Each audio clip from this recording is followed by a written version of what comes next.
What's up guys? So I've been working on my game, and after some play tests I've watched my friends and family play, I noticed everyone was kind of avoiding the ships, including myself. And I think the reason why is because it was just super clunky. At first I wanted to avoid using UI altogether, so like I had you like put in these little module pieces so you like slowly build up your cannons.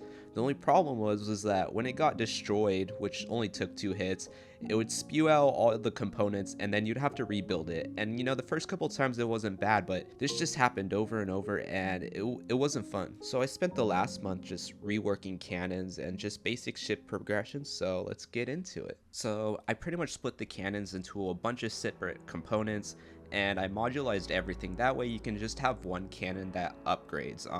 So for example, you have a cannon barrel that you can swap out. You can add up to 3 cannon barrels and then swap the order and then change their angle. I also added like basic stats that you can upgrade as you go.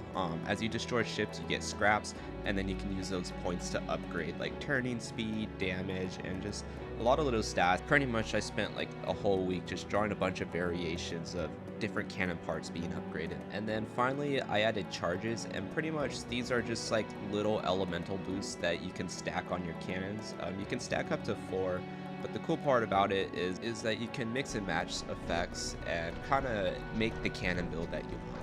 I also added pedestals, and the cool things with these guys is you take a charge and then you put it on there, and then after a certain amount of time it does that charge effect. So like this fire, if you put a fire charge on it, it'll make this like little ring that keeps on damaging enemies. Or you can put like a health charge, and then after like a minute it'll give you a health boost. And then there's also like a shield charge where after a minute it'll give you a temporary shield. And pretty much everything I did for the cannons I also did for the ships, so now you can upgrade individual stats for your ships and then pretty much just min-max what you want.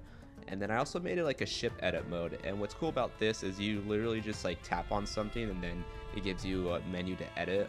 You can also like drag and drop your cannons to move them. In this menu I also added a way to rebind your shoot buttons to different keys. That way, let's say you have like giant cannonballs as right trigger and then like mini arrows on left trigger. You don't want to shoot everything because they have like different speeds, and you don't want to like try to shoot someone and then shoot yourself with a giant cannon. So that's kind of the reason for that.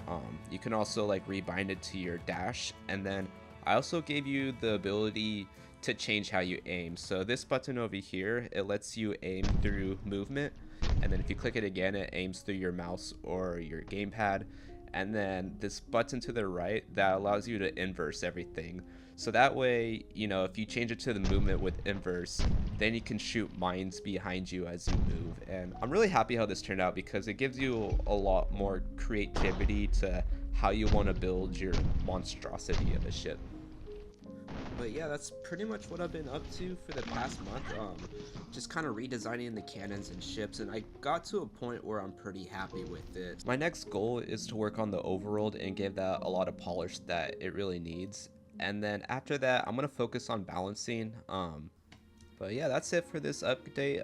Thank you guys for tuning in. I know UI isn't the most exciting thing to talk about, but I feel like it's a necessary evil, and I feel like it's for the best for this game at least. And then for everyone that's new out there, I'm working on this game called Pirates of Pandama. It's a 4-player action roguelike where you ride around in your little ship and hijack people. If you like what you see here, I got a Steam page on Steam. But yeah, anyways guys, have a good one.